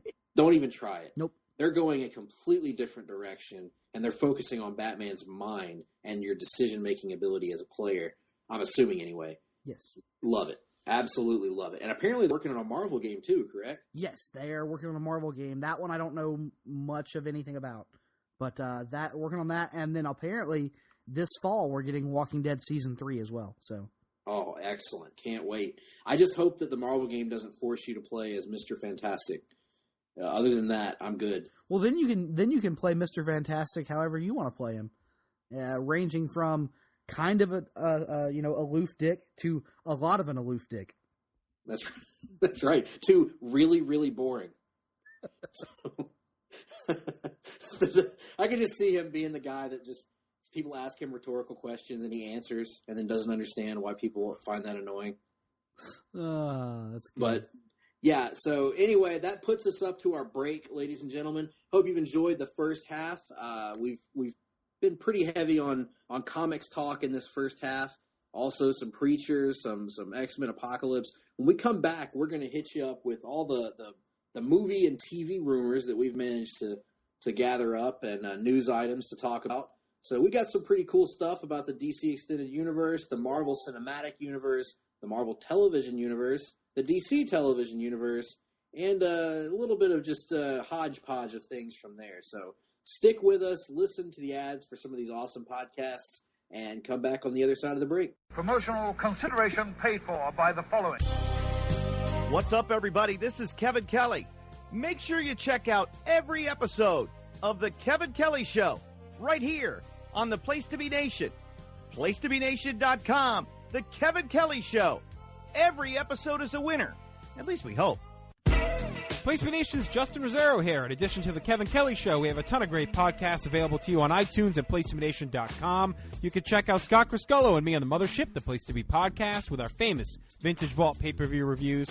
PTBN also covers current day wrestling with Main Event, Mission Indie Possible, and our monthly pay-per-view reaction shows with immediate feedback on WWE, NXT, and Ring of Honor Super Shows. And relive wrestling's past with our monthly pay-per-view rewind series, led by Ben Morse, and the Dangerous Alliance Wrestling podcast as we dive into various subjects in the form of exercises and games. We got sports covered too with the Sports Evolution Mega Show with Scott, Dr. G, Cowboy, and Cowboy Sr., the Kings of Sport led by Live Audio Wrestling's Godfather Nate Milton, as well as the NBA Team Podcast and the TJ McClune Show. PTBN tackles pop culture and irreverence with Richard and the Mailman, the Glenn Butler Podcast Hour Spectacular, and if you like a hybrid of all of this in list form, check out Jordan Duncan's Rank and File. All of these shows are available on PlaceToBeNation.com, where we cover pro wrestling, sports, movies, comics, plus tournaments and more. We want to thank our friends at Bonehead's Wing Bar in West Warwick, Rhode Island and Fall River, Massachusetts, and Scott Keats' Blog of Doom. Be sure to follow us on Facebook, Twitter, Instagram, and Tumblr as well. PlaceToBeNation.com, the only place to be in your pop culture world.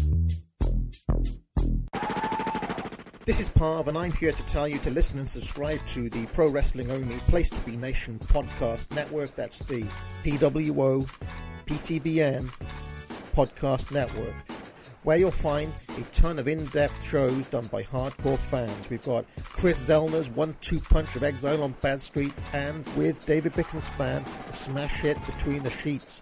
We've got Wrestling Culture with Dylan Hales and Dave Musgrave, Goodwill Wrestling and the reaction shows with Good Old Will from Texas. We got This Week in Wrestling with my man Pete and Johnny Sorrow, Stephen Graham and Tim Livingston's Pro Wrestling Super Show, Tag Teams Back Again with Kelly and Marty Sleaze, and a ton of other great shows too. And of course there's Titans of Wrestling and Where the Big Boys Play with yours truly and some dude from down south called Chad. PWO PTBN Podcast Network.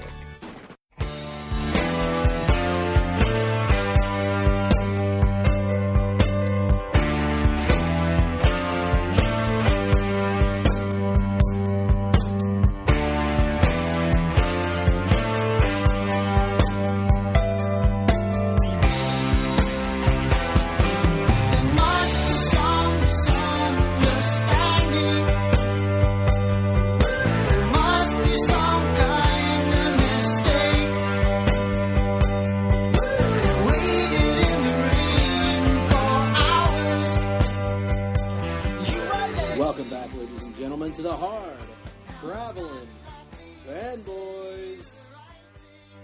I'll never do that again. I apologize. That was too much. No, it was better than your Australian accent, or your New Zealand accent. No. You're giving that a bad name. That was one of my finest moments in life. I feel truly an accomplishment worthy of celebration. You need to bring it back for this last half of the episode. Oh dear. Let's get things started. A little bit of movie news for you. You may have heard, and we're stepping on a few podcast toes here that have already talked about it, but Jeff Johns, the wonderful writer of such gems as Green Lantern Rebirth, Flash Rebirth, and DC Universe Rebirth, has... As well as the best runs on the characters of Green Lantern and Aquaman in the character history. Yes. Has moved on, for the time being, from the comic book publishing world into the world of film to take a more active, hands-on role in the DC Extended Universe, a.k.a. the DC Movie Universe. He's already had a heavy hand in all the TV adaptations you've seen, from Constantine to Arrow to The Flash especially, and to Supergirl as well. But he's about to be rolling in the big time with big-budget movies, along with a co-pilot, I guess you would say, from the WB side, who's more of a movie executive type. Yeah. So the implication that we've been led to believe is that Johns will kind of be the creative force behind these movies, and John Berg will kind of be heading up the financial production side of it. So yes, that's to clear up a misunderstanding from Todd's podcast last week. John Berg, not John Byrne. Totally different. We don't want John Byrne running the movie studio necessarily, although he's a great creator in his own right. But I'm really excited about this. I know a lot of people think that people are overreacting to this. I think there is a little bit of an overreaction element to it. But I do think that I have a lot more faith in Jeff Johns from a creative standpoint to understand these characters and the heart of these characters. Exactly. Than I do of Zack Snyder, who I feel like is married to specific versions of these characters. Exactly. Ultimately, what Kevin Feige does over at Marvel is he's in charge of making sure that these characters are being, treated with respect and for breaking story, essentially. And then the filmmakers go off and make the movies. Now, granted, Marvel has a certain formula they have to follow that Warner Brothers does not necessarily want to get as, formulaic an approach. Right. But you still need somebody who is overseeing the overall story you're trying to tell in an interconnected universe, and also making sure that these characters are being, adapted in ways that retain the essence of what makes them popular in the first place. And if you're talking about capturing the essence of characters, there is no better choice on the face of God's green earth than Jeff Johns. Nobody does it better. Basically, to put it in comics terms, these movie if you're trying to build a connected film universe, you have to have an editor-in-chief. To put it in comics terms. Like something like Jim Shooter was for Marvel in the 70s and 80s in particular. Right. Someone like Paul Levitz. Yeah, you've got to have that person that can make sure that you can make your own separate movies. Don't be like Marvel. They don't need to be exactly like Marvel and make everything feel the same. But you have to have movies and characters that can interact with each other in an interesting way, and that can be different from one another, but share an overall universe. The way that in the comic books, I mentioned this, I believe, recently, that you could read Kevin Smith's Green Arrow in the early 2000s, but then, which has one tone, and then you can go and you can pick up Jeff Johns' JSA, which has a different tone, or then you could go and pick up the Brubaker and Rucka Batman or Gotham Central, which had a totally different tone. And yet they never feel completely out of step. No, you accept that they share the universe together, even though they have different feels to them, different styles to them. And I think that can work on the big screen. You just have to make sure that when they come together, it's a true coming together, and it's not one style dominating the others. And I feel like that's what we're going to get, hopefully, going through. I'm being very optimistic, because to me, Suicide Squad and Wonder Woman look totally different to me from the preview footage that we've seen, but they also both look like they could inhabit the same universe. Right. And my question, I guess, with this is, how long is it really going to be before we start to see Johns put his stamp on things? Because Wonder Woman's already in principal photography. Suicide Squad obviously is wrapped principal photography. Justice League is in principal photography. Aquaman is pretty heavily into pre-production at this point. James Wan's been talking about working on that pretty hard. So how soon? I mean, it may take some time to judge what kind of work Jeff Johns is doing, because it may be 2-3 years down the road before we really see his thumbprint on things. So I would say to everybody, from both a positive aspect and a negative aspect, whether you're looking forward to Jeff Johns being in charge or not looking forward to it, let's all just wait a little bit and not be in such a rush to judge, we don't know what scripts are completely finished yet. We don't know what Aquaman's script is, if it's completely finished yet. But potentially, it could tie into this next movie that we're going to discuss, which is The Flash, which is a movie that has a director finally attached to it. A new director. We covered on our last rundown that director Seth Grahame-Smith had dropped out of directing the pictures. He was set to make his big screen debut with that. And so it would seem like one of Jeff Johns' first real decisions he probably had a say in was the hiring of a guy who I am going to butcher this name, Rick Famuyiwa? And he's primarily known for a movie called Dope that came out in 2015 about a geeky teenager growing up in a crime-ridden Los Angeles neighborhood. I've not seen the movie. I have talked to a couple people who have seen the movie, and I've heard, very, very positive reaction to that. He's also directed a movie which I have seen, surprisingly enough, that I think you're going to be surprised I watched this. So a couple months ago, I was in a hotel room, and I can't remember what I was doing in a hotel room or where I was, but I watched Confirmation, the HBO movie about the Clarence Thomas's 1991 Supreme Court nomination hearings, where basically the entire movie takes place during Anita Hill's testimony, and it's actually really good. It was really. I'm sure it is, but talk about movies I would not expect Nick Duke to have watched. It was really interesting, man. I can kind of get into the courtroom drama thing sometimes. It kind of played a little bit like that. So, well, cool. So what you're telling me is thumbs up for this hire, in your opinion? I would say so, based on the one thing of his I've seen. Although that didn't have any action in it whatsoever, unless you count Kerry Washington talking about pubic hair on Coke cans. That's kind of actiony, I would say, but. Other than that, not much. It's an actionable offense. Yes, I haven't seen Dope either. I heard similarly good things about it. I do want to check it out at some point. But it's interesting. It's also a good move for the DC Extended Universe to hire a director of color, which will probably, if I'm not mistaken, he'll be only the second person after Ryan Coogler, who is an African American, to have directed a superhero movie. Well, James Wan, Asian American though, and he's getting getting Aquaman, and remember Patty Jenkins has Wonder Woman as a woman. So I mean that's that right there. It seems like DC has kind of got some good diversity in their directorial ranks. Yeah, and hopefully they can keep away from too much editorial interference and just have and that's what I think. You're right. They need to.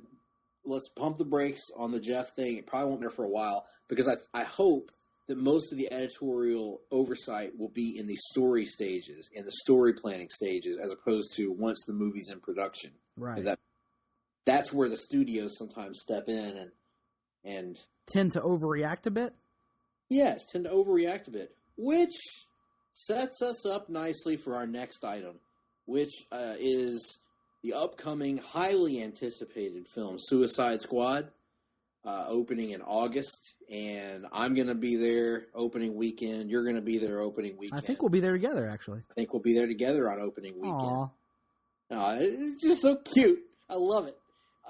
But we're all going to be there. Everybody's excited about this, it seems. It looks like it's going to be a really good movie, but who knows? It may suck. We don't know yet. But some people think they know it's not going to suck. Some people think they know it's going to be an overwhelming success, and those people would seemingly be, according to the rumor mill, according to the grapevine, Warner Brothers executives. Tell them, Hawk.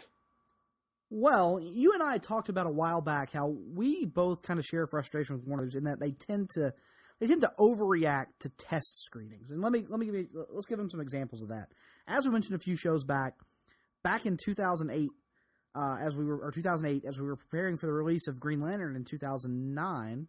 Is that accurate? No, wait a minute. No, 2010 and 2010 into 2011. I know that didn't sound right. Anyway, apparently Green Lantern was test screening very well. Warner Brothers was so confident in the movie that they were paying sequels, a franchise, and an entire universe, spawning out of the Ryan Reynolds Green Lantern film. As we all know, things didn't exactly turn out that way. Flash forward a few years to, late last year, we were getting reports that Batman vs. Superman was receiving standing ovations at test screenings. And not even a month later, there were reports that the studio was overwhelmingly concerned about the reaction the film was getting at test screenings. So, in my mind, if these test screenings are actually happening, it sounds like Warner Brothers is taking individual screenings and basing their entire outlook on these movies on these screenings. It reminds me, it makes it sound as if Warner Brothers is run by Vince McMahon. Yes, in that when one crowd does something to a wrestler he doesn't really care about, he then changes that wrestler's entire future. If the wrestler he does care about, then he ignores every crowd for months on end. But we're getting off topic. Flash forward to the past couple of months, and reports have started to leak out that Suicide Squad has been actively test screening for a couple of weeks now in California. Various audiences who don't know what they're going to get to screen when they sit down to watch the movie, and it's just a random audience that they're testing in front of. Based on those test screenings, Warner Brothers is apparently supremely confident in Suicide Squad being a massive hit. So much so that we have already heard rumors about not just a Suicide Squad sequel being fast-tracked for a potential 2018 release, but also the following films. And again, this is all rumor, so we've reached, once again, our good buddy Russell Seller's favorite part of the show each and every week, where we delve into mostly baseless rumor. So those rumors would have you believe that we're not just getting a Suicide Squad sequel, but also a Harley Quinn / Birds of Prey movie, and also a Joker standalone movie, and also, and quite possibly the most bizarre superhero movie rumor since Aunt May as a 60s secret agent, a Captain Boomerang standalone movie. Good eye, Mike. Do you buy any of this? Well, if it's going to be Captain Boomerang, God, here we go. Perhaps it'd be a chance for old Greg. You're going to be Phillips. sad and disappointed when Jai Courtney doesn't do the Australian accent in that movie, by the way. He better do it. If he doesn't do it, I'm going to find him, and I'm going to make him understand me set of skills. Now I'm switching into an Irish accent randomly. Anyway, man, it's hard to get out once you're in. Yeah, okay, a Harley Quinn and Birds of Prey movie. That could actually happen. That Absolutely. makes some sense. That makes sense to me, especially if Harley is the breakout character success that a lot of people think she's going to be in this movie. And she's you can definitely have the star. Joker in that one and have him in conflict with the Birds of Prey, and do a different version of the encounter between he and Barbara that would make a lot of people a little bit happier if it turned out a different way, and also have possibly a big moment at the end where Harley turns her back on the Joker once and for all and sets off on her own path. That movie makes a lot of sense. That's one you can envision easily. Now, a Captain Boomerang movie? No, not as a standalone. Now, if they did a Rogues movie of the Flash's Rogues and had him without the Flash in it, I could buy that actually, because you could do it almost as a Thunderbolts type fake hero. But But in theory, wouldn't Suicide Squad already be that? Yeah, well, a little bit different, because the way that I would see it would be the Rogues kind of pretending to be actual good guys. The Suicide Squad know they're bad guys, and they're forced into doing this. Okay. This would be them willingly do it. But again, I don't think that's ever going to happen. I think that's a completely fake rumor. BS. Now, the rumor that I think is probably something that they're considering that is the worst idea imaginable is a Joker standalone movie. Talk about a misunderstanding of a character. The Joker, especially the Joker they're going with, you cannot have a movie about the ultimate villain. It'd be like doing a Satan movie. You can't do that. If he's the Joker that he appears to be, where he tortures people and is the ultimate evil, abusive, horrendous. Because the difference between the Joker and every other villain, the Joker has zero redeeming qualities. There's nothing good about him. Nothing. Absolutely. To be fair, though, I think from a film perspective, the redeeming quality is he's somebody you love to hate and you are enthralled by, even though you aren't necessarily empathetic with him or don't necessarily want to see him do well, if that makes sense. A film has to have a protagonist. Would agree, yes. Protagonist of a compelling story. I agree. Yeah, so anyway, that's the one that I kind of believe that they probably would consider, but would be a mistake, and I would hope that Jeff Johns or somebody would step in and say, look, there's a better way to go about this. Let's integrate him in a different movie in a different way. Plus, you got to figure he's at least going to play some kind of role in that Ben Affleck standalone Batman movie. Yeah, right? Yeah, and you could, yeah, exactly, and you could do, there's a lot of villains. If you want to do the villain as the hero movie, there's a lot of characters you can do that with besides. Plus, there's a lot of room for that character to show up. Like I said, he could show up in a Birds of Prey movie quite easily. If you expand the universe enough, I mean, it'd be kind of cool to see him possibly in a Nightwing movie. You could do him. You could do him with the Legion of Doom or the Injustice Society in a Justice League sequel. I mean, don't get me sexually frustrated by talking about the possibility of a Nightwing movie, Nick. That just now you're just playing with me. Well, that's what it's going to be. That Channing Tatum rumor is going to turn out to be Nightwing, and you and Russell are just going to go fap all over the place. I don't know about him as Nightwing. I'll say that. I don't have any issues with the guy. Oh, but if I have issues with him playing Hal Jordan, that's the worst thing that could ever happen. It is. You're biased. You're biased against it. The way that you used to be biased against one Matthew McConaughey. That's true. Who is now one of the finest actors in all of Hollywood. So are you officially predicting that in 5 years Channing Tatum will be one of the finest actors in all of Hollywood? I'm predicting that if True Detective ever gets a season 5, Channing Tatum will be on it one day in a distant future. That's right, season 5. I'm skipping all the way. Let us not forget that not even True Detective could redeem Taylor Kitsch. So let's not get our hopes up there. Yeah, and we're probably not ever going to get even a third season of True Detective. That's true. So. But we have veered. We veered. Took a hard left.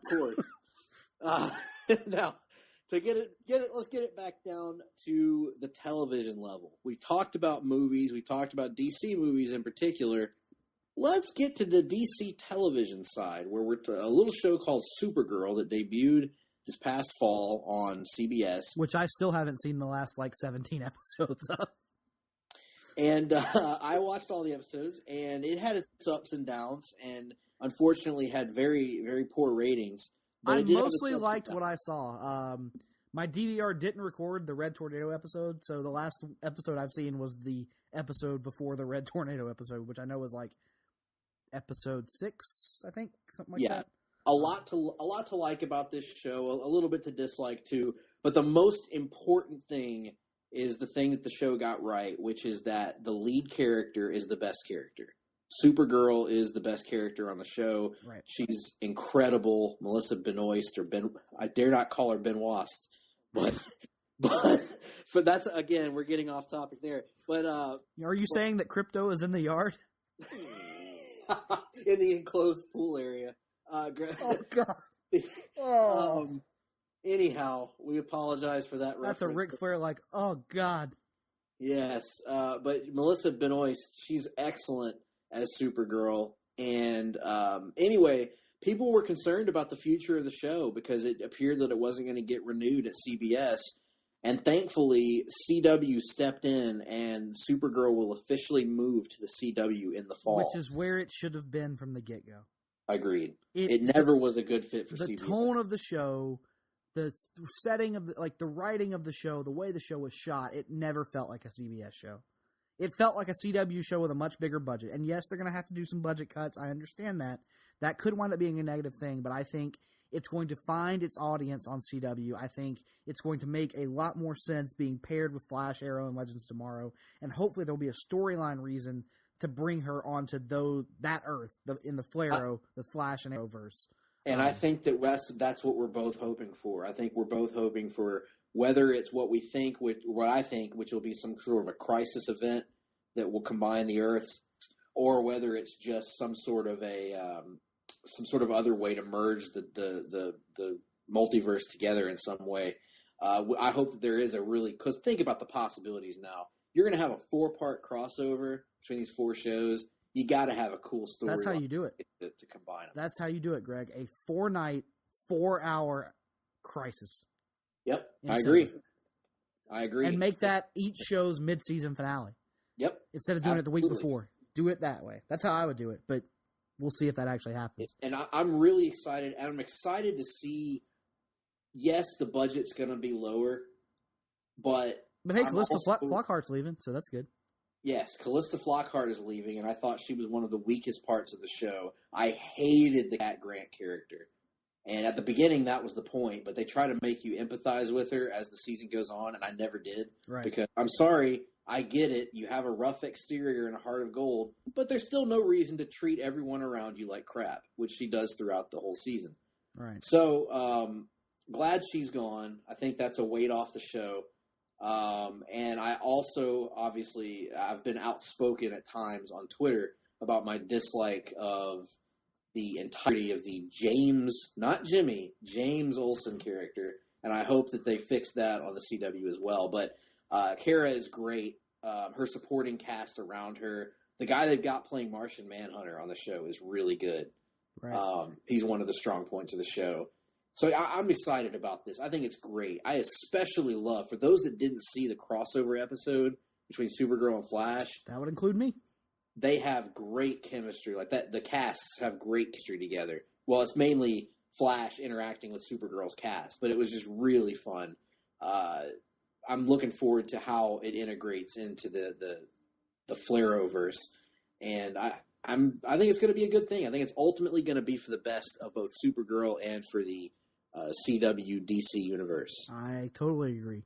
But one interesting thing that makes me wonder if they might not be integrating the Earths is apparently they're introducing Superman in the first couple of episodes of season 2 Supergirl. Going to actually have the character of Superman on there. Which actually on the flip side, maybe that would be all the more reason to do the crisis so that you could just move Supergirl over and then you don't have to worry about finding a way to integrate Superman as well. That's a great we speculated about this on a phone conversation maybe last week or the week before, back when it was first announced that Supergirl was changing networks, and you were saying, how can they integrate it when you can't? At that time, we were assuming they couldn't use Superman, and I said immediately, "Oh, I know exactly how you do it. You do a crisis, and you basically put Supergirl in the." And I'm pushing my spectacles up my nose right now. The 1985 Crisis on Infinite Earths Power Girl role, where she's one of the leftovers from the previous multiverse. So in other words, her universe and our universe are merged together, and she makes it over, but not everyone from her supporting cast makes it over. And basically it strands her on Earth Prime, and now she's the last survivor of two worlds. She's now lost Krypton, and she's lost her entire Earth. But then you would have to pretty much rebuild your entire cast. You see what I'm saying? Yes. Like I think it's more likely that it's her and a handful of others. Handful of I don't think that they'll do the entire cast. Unfortunately, James Olsen is probably safe. Probably. That is an unfortunate thing. But yeah, probably her supporting cast will make it over. But I think without Superman, and I think that they might even move all of National City over somehow. Maybe do a Brainiac storyline or something like that. Oh, but that'd be cool. I definitely think that they leave Kal-El behind, so she's lost two homeworlds basically. And I think it would be a great angle, and it would make her a more potent character when you're not going to have Clark there to come in and save her when she needs saving or whatever. All right, here's my question. Yeah. Given the casting of The Flash, where they showed a willingness to go back to previous incarnations and reach back into that pool, do you think there's a chance that the fan theory, the fan dream of Tom Welling finally in the suit actually happens? Oh my gosh.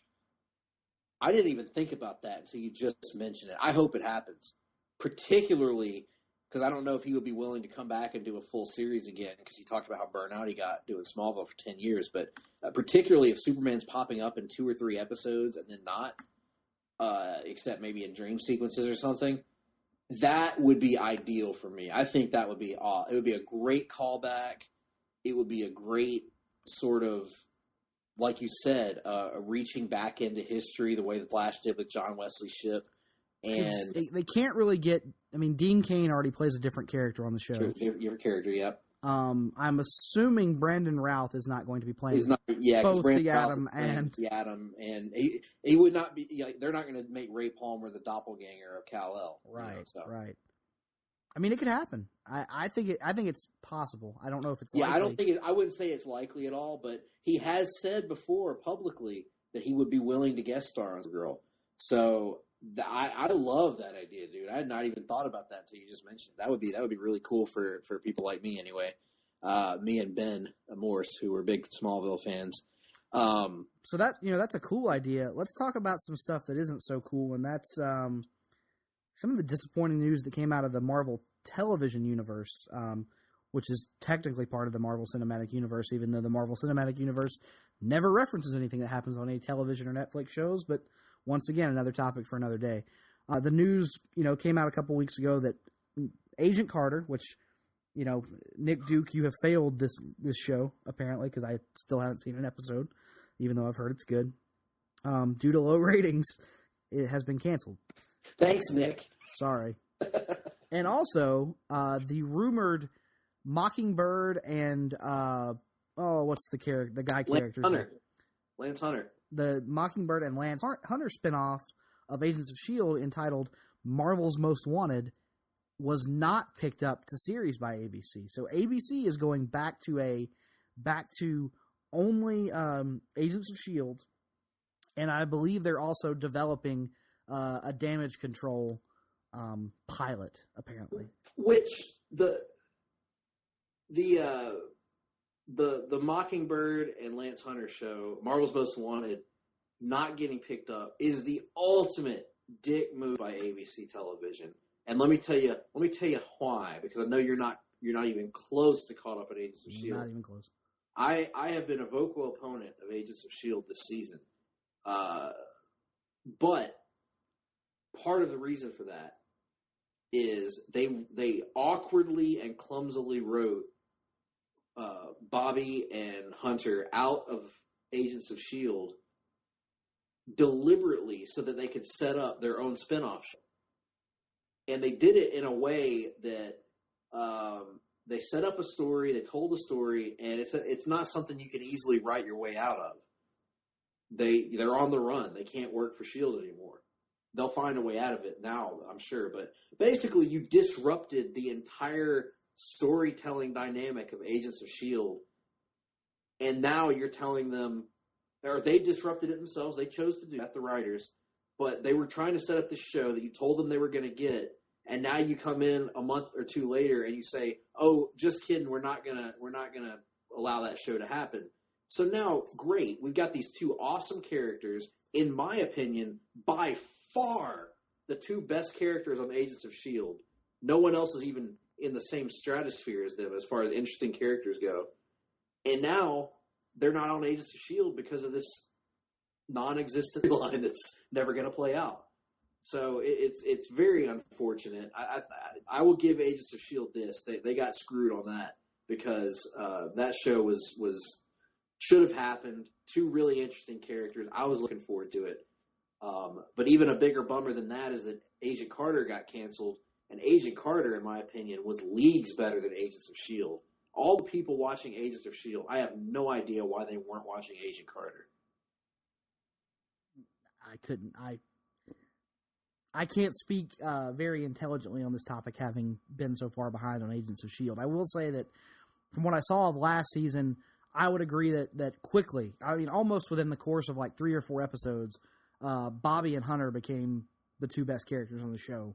Yeah. From my view, almost overnight. It was like a breath of fresh air when they walked through the door. They're not entangled by the baggage, as Mean Gene might say, of some of the supporting, some of the typical S.H.I.E.L.D. characters. You know, the Coulsons and the Skies and the Mays and all these other characters that are kind of loaded with character baggage at this point. Bobby and Hunter came in with a fresh slate, and they were just entertaining, and they came off like the least whiny of the main cast, which is a big problem I have with the show. Is everybody is just melodramatic to the point of discussed. That it's grading, yeah. But yeah, that's a big disappointment. But Agent Carter, even though I don't think, after thinking it over, I don't think I enjoyed the second season as much as I enjoyed the first season. I still like the second season a lot. And I was really excited to see where they were going moving forward. And it's just a shame that the show got cut off. I understand it from a network perspective because the ratings were really bad for it. But are the ratings really going to be that much higher for anything you're going to plug in the mid-season gap? No. I mean, like, that's one thing that the mid-season gap has done on network television especially, is when you have that forced mid-season break, it pretty much tells people, hey, you don't have to worry about watching our network for 2 months. You know what I mean? Like, yeah, it makes no sense. Constantine arguments, like, what are you going to put on a Friday night that's gonna do anything? You know, it's like, I wish that they had stepped up to bat for it more and just said, you know what, we're not going to get great ratings during this stretch anyway, so let's put something out there that's going to tell a good story, and maybe over the long haul, through word of mouth, you can build a better audience. So I'm really disappointed in that, because I thought Agent Carter was excellent. She's great. Haley Atwell. The whole cast of that show was very, very good. So hopefully they'll find a way to integrate her into the Marvel television universe, whether it be in flashbacks on Agents of S.H.I.E.L.D. or, I don't know, maybe a Netflix show or something. I don't know, but I would hope so. But, you know, that's some disappointing Marvel news. How about some Marvel news that wasn't disappointing? And this is a little bit old at this point, but I could not resist the urge to talk a little bit. No. You're talking about the God of Thunder. Yes, I am of course talking about Thor, and that what you just heard, for those who are not aware, was Greg's famed Jeff Goldblum impression. And the reason he's doing a Jeff Goldblum impression is because freaking Jeff Goldblum is going to be in freaking Thor Ragnarok, which just made my little Mjolnir perk right up. If you ask me, some people may think that the third Thor movie might not live up to expectations, but I think it's going to Ragnarok. Ragnarok? Yeah. In any event, Jeff Goldblum's going to be in the movie. So that's exciting. And he's playing the Grand Master, who, based on my limited exposure to that character, is more like what the film version of the Collector was in Guardians of the Galaxy than the comics version of the Collector was. So if that doesn't make any sense, let me restate. Guillermo del Toro's performance is more akin to what the Grand Master is like in the comics, in my opinion. So it's an eccentric character that hopefully Jeff Goldblum will be able to put his own eccentric spin on. Nick, have you ever seen Jeff Goldblum play a non-eccentric character? I would argue that his Independence Day character wasn't that eccentric. I mean, he's still eccentric. Jeff Goldblum is incapable of playing non-eccentric, in my opinion. Even when he's trying to play non-eccentric, it's still Jeff Goldblum. So he's got his Goldblumisms, you know? He does, and it's awesome, and I can't wait. But I mean, that's not all. I mean, that movie also announced the casting of Cate Blanchett as the goddess Hela. We got Carl Urban as Scourge, and we got Tessa Thompson coming off a dynamite performance in Creed, playing the big screen version of the Valkyrie. So, I mean, big, huge names being attached to that movie now. Characters I'm excited to see portrayed for the first time. I am still a little disappointed that it seems at this point there's practically zero chance of us getting an actual Ragnarok, destruction and disaster porn movie. But if it means I get some Jeff Goldblum, I'll take it. I'll take it too. Cate Blanchett, obviously award-winning actress, brings a little bit more of that gravity to the Marvel Cinematic Universe. Not that it needed much, but and as badly out of place as it would be, I kind of hope Carl Urban does his Bones voice when he's doing the execution. Yes, just do your DeForest Kelly impersonation. That's a really good DeForest Kelly impersonation. Incredible! It's incredible. He needs to do that in the Thor universe. I'd be fine with it. Just like constantly sarcastically referencing whatever's going on around him, and just exasperatedly referring to Thor in different ways. Blaming everything on him the way that he blames everything on Kirk. Right. I love it. That's a great idea. No, and I think that those casting announcements elevated my. I know you were already looking forward to it. It really elevated how much I was looking forward to Ragnarok. Now I'm pumped. Yeah, as am I. I mean, I'm a huge Thor fan, and I'm higher on his his 2 solo movies than most people are. So that one was already high on my list, but this casting just bumps it up even further, and I can't wait, man. It's next November. It'll be here before we know it. So, and that about brings our rundown to an end. Now, this is just the tip of the iceberg, folks, because this has been one of the most jam-packed in terms of news items, periods of months in comics that I can remember in a long time. There's been a lot of stuff going on. What didn't we get to this week? Let us know. Hit us up on Facebook at the Place to Be Nation Comics page. Anyone's welcome to join. Hit us on Twitter at gphillips8652 or at nickduke87. Let us know your thoughts on this episode, on the news items we covered, the rumors we covered, stuff that we didn't cover. Let us know.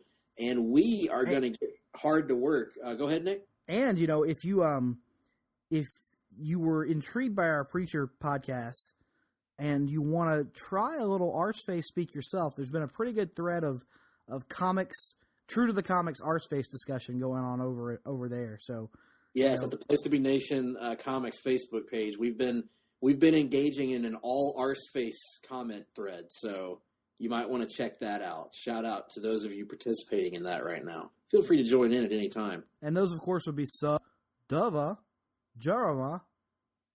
Who else? Ta. I forgot about Ta. And Ta.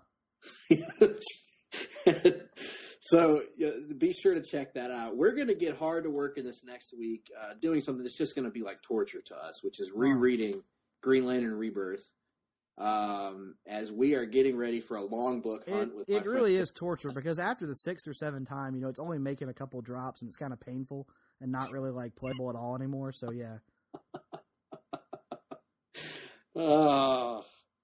Try not to read between the lines too much on that one, folks. But yeah, we're going to be working on Green Lantern Rebirth in many ways, heading into our podcast for next week. Our long book hunters on that. And we've got some pretty cool things coming down the line. We got some guests coming up down the line. Glenn Butler will be on soon to talk film scores and theme songs. Right. Tim Capel will be on soon to help us talk about the first X-Men film. We've got some other surprises for you lined up around the bend. We've got an off-the-page that I think we're probably going to hit in August. That is, I think, going to be one of the most interesting off-the-pages we've ever done, which is we're planning on taking a look for the first time at an unfinished, and unpublished, and unproduced film script, and a pretty prominent one at that. So I think you guys are going to be interested in that episode. Yeah, that one's going to be interesting, mainly because it's going to challenge us to read a whole lot more than we usually read in preparation for one of these podcasts. So, should be fun. And with that, we're going to come to another end, and hope you join us next week for our talk about Green Lantern Rebirth, and of course, Preacher and all the other things we're watching and reading at a given time, all the DC Rebirth titles. And hit us up. Let us know what you thought. We'll catch you next time, gang.